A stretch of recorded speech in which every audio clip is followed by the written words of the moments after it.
some random things real quick. Well, okay, we're live on Facebook. Okay. We're live on Twitter. Cool. All right. So, good morning to some, good afternoon to others. My brownies are just starting now. I've got it paused on DVR, but I want to do a quick live stream. Mainly because I feel like I haven't been making enough content lately, and most of what I've been doing has just been interviews. So I want to start off this stream just by saying kind of what my goals are for the future, what I'm doing real quick. And then I want to start a new thing on Sundays. I'm going to start reading from Tao Te Ching. I'm reading from this version right here. It is translated by Ralph Allen Dale. It's one of the best translations I've found. In the shot, there we go. Like there we go, Ralph Allen Dale. I think it's one of the best ones I've found.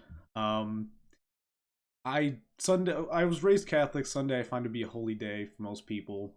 I never got big into organized religions or anything, but part of this channel in general is I want to create a community for people to like have a discussion with many things.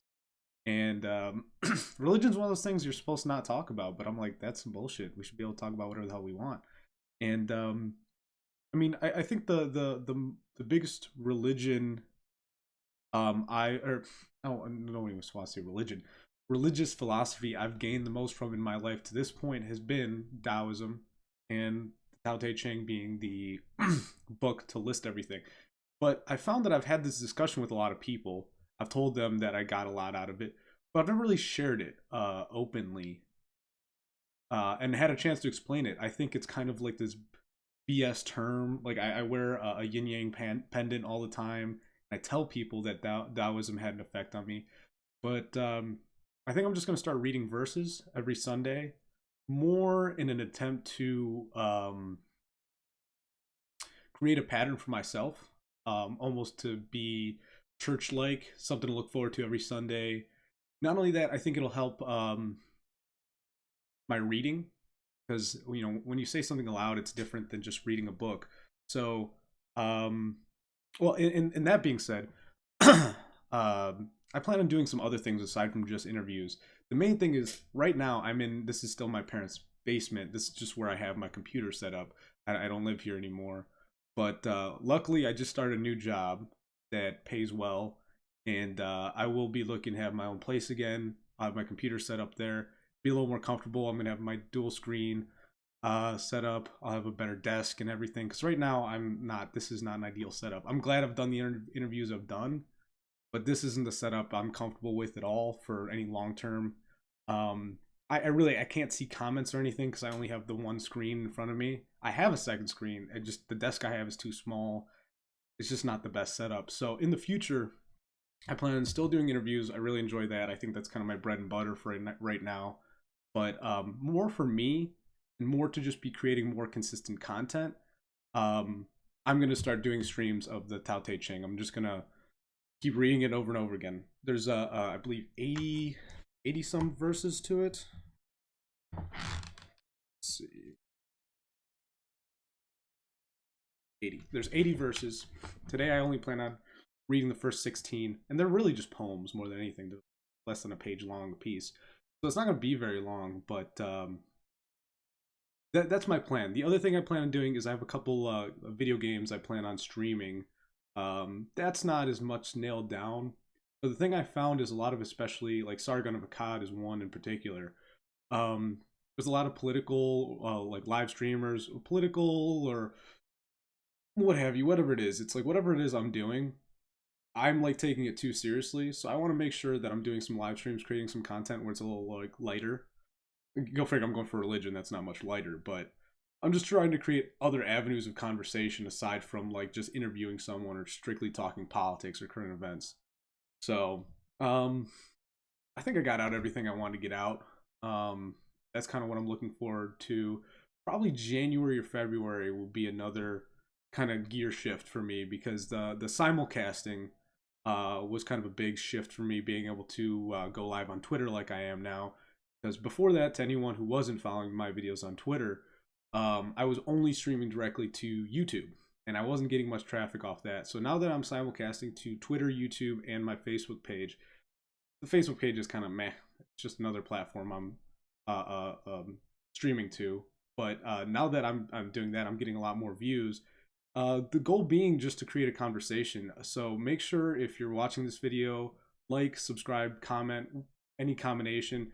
Mainly because it's good for me getting more views from other people, but also I'd like to, I only have my one opinion. I'd like to curate this channel based off people watching it. It's like whatever you want. If I'm doing something that's just not really resonating with people, I'll stop doing it. Like, if there's something you want me doing or something you suggest, because I'm also not going to just listen to you outright. If you have a good idea, I might do it. So let me know what you think. I'd like to talk to you, but without any further ado, I'm going to get into the first 16 verses of the Tao Te Ching because I enjoy it and enjoy my sultry voice providing it to you. So the first verse is called Transcending. The Tao that can be told is not the universal Tao. The name that can be named is not the universal name. In the infancy of the universe, there were no names. Naming fragments the mysteries of life into 10,000 things in their manifestations. Yet mysteries and manifestations spring from the same source, the great integrity, which is the mystery within manifestation, the manifestation within mystery, the naming of the unnamed, and the unnaming of the named. When these interpenetrations are in full attendance, we will pass the gates of naming notions in our journey towards transcendence. Verse 2. Relativity. We know beauty because there is ugly. We know good because there is evil.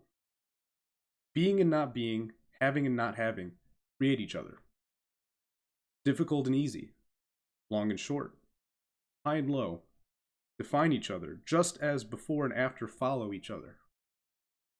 The dialectic of sound gives voice to music, always transforming is from was, as the ancestors of to be.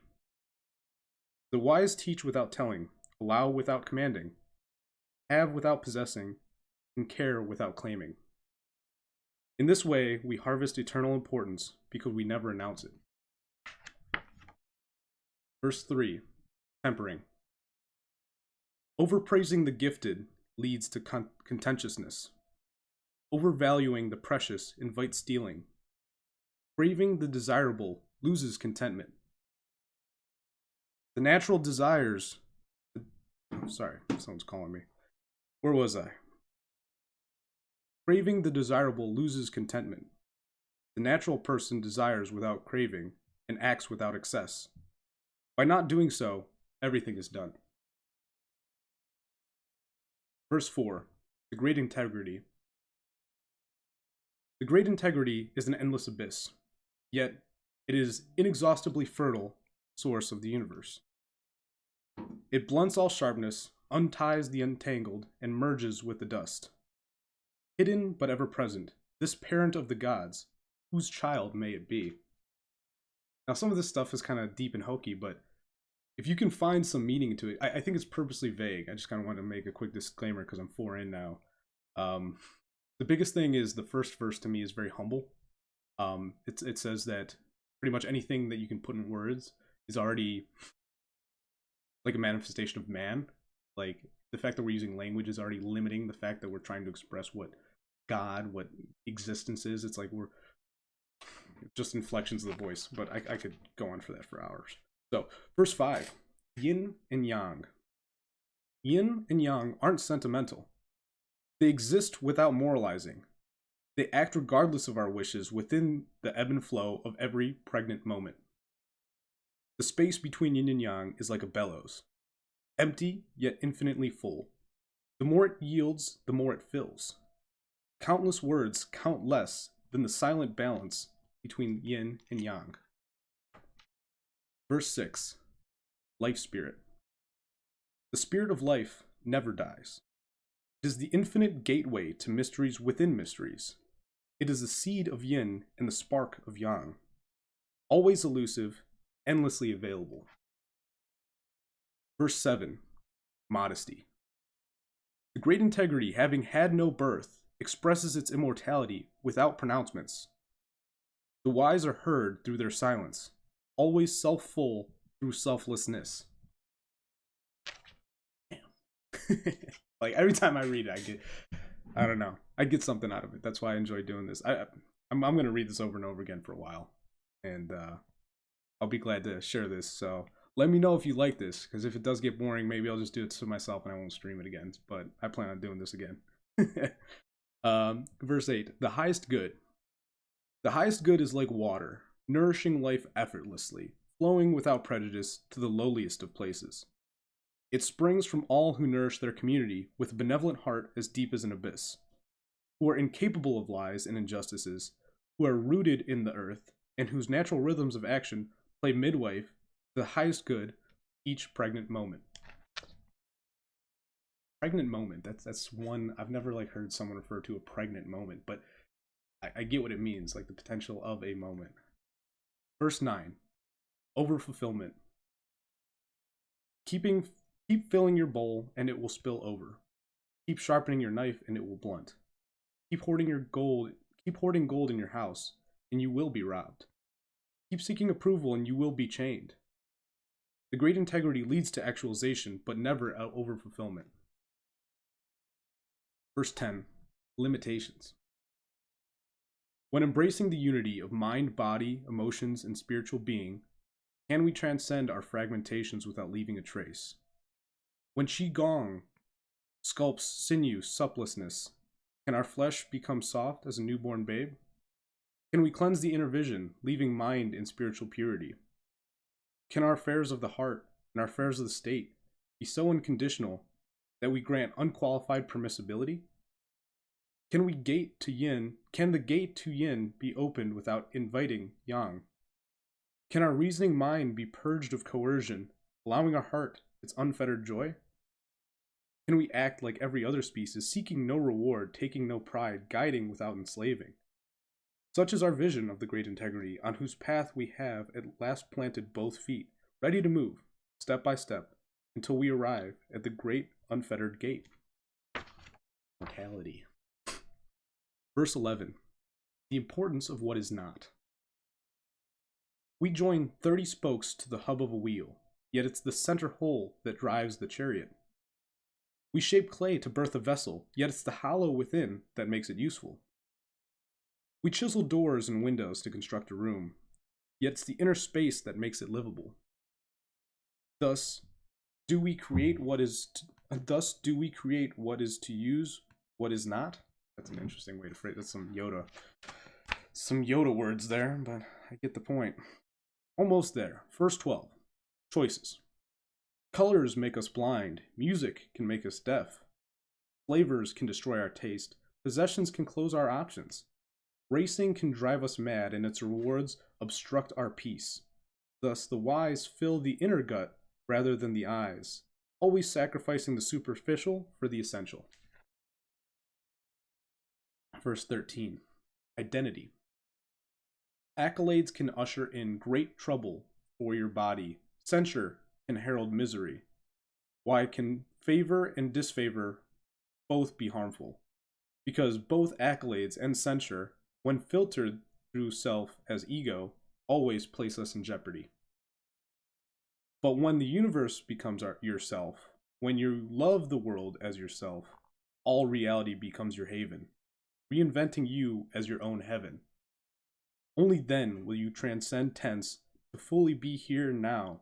Only then no harm will the universe proffer, nor you to her. For you will be, not you, but she in both, the universal great integrity. That's probably one of my favorite verses. Identity, verse 13. 3 more. Verse 14, beyond reason. That which we look at but cannot see is the invisible. That which we listen to but cannot hear is the inaudible. That which we can reach for but cannot grasp is the intangible. Beyond reason, these three merge, contradicting experience.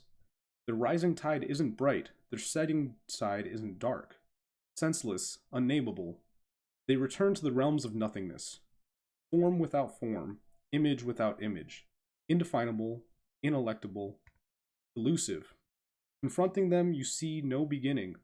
Following them, you see no end. Yet riding the plowless plow, concede the timeless Tao, harvesting the secret transcendence of the now. A little bit of rhyming there too, I guess. Even though this was originally written in some form of ancient Korean, I believe, or derivative of Chinese, I'm not sure. I think I looked it up at one point. Actually, what I'm reading has, I think it has the original kanji on there. So, verse 15, linking with ancient times. In ancient times, the people knew the great integrity with subtlety and profundity. Because they were so unfathomable to us, we can describe the ancients only with great effort. They were cautious as those crossing an icy stream, wary as those surrounded by dangers, dignified as guests, yielding as melting ice, innocent as virgin wood, open and broad as valleys, merging freely as muddy water. But today, who can remain patient while the mud so gradually clears? Who can remain still while the moment of action so slowly emerges? Who, we observers of the great integrity, who in our times, like those ancients, never seeking fulfillment, are never unfulfilled? Another good one. And the last one I'll do today. Verse 16, tranquility. Allow the heart to empty itself of all turmoil. Retrieve the utter tranquility of the mind from which you issued.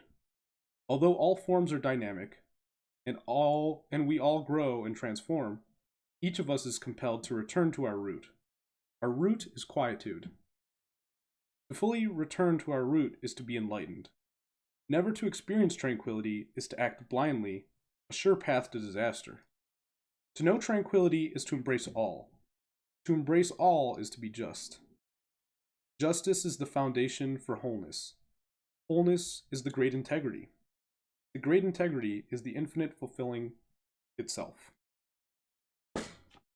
So, I don't know if anyone has commented on this stream or not. I was doing it more for the sake of recording and creating content. Like I said, once I have a more permanent setup, I will have my dual screen action. I will be able to have my software that I'm using to stream up while I have the comments up on a separate screen. But right now, that's not the case. There's still a lot of growth to this channel that I haven't had the chance to really get to, which is exciting. In the past, that would normally discourage me, but all I see is I got too much on my plate right now, and I'm looking January, February is going to be a good time for really nailing down a lot of mainly the communication side of things, being able to connect more live with the audience, but also I'm looking to create more content. So I said it once, make sure you like, subscribe, comment, subscribe so that you can see more of my content, like so that YouTube algorithms show this to strangers and more people so we can get a bigger community. And then third, comment so that I know exactly what you're thinking. Not as much, not necessarily maybe what I'm saying, but I need criticism. Like if there's something I'm doing that you don't like, let me know. I'm looking to change, just make this better every day. So have a good Sunday. This has been, we'll call it Sunday service for now in honor of Kanye, but appreciate the listen. Clips of the McAfee interview I'm working on it. That'll be one of the next things coming up soon. So thanks and have a great week if I don't do a stream till then. Peace.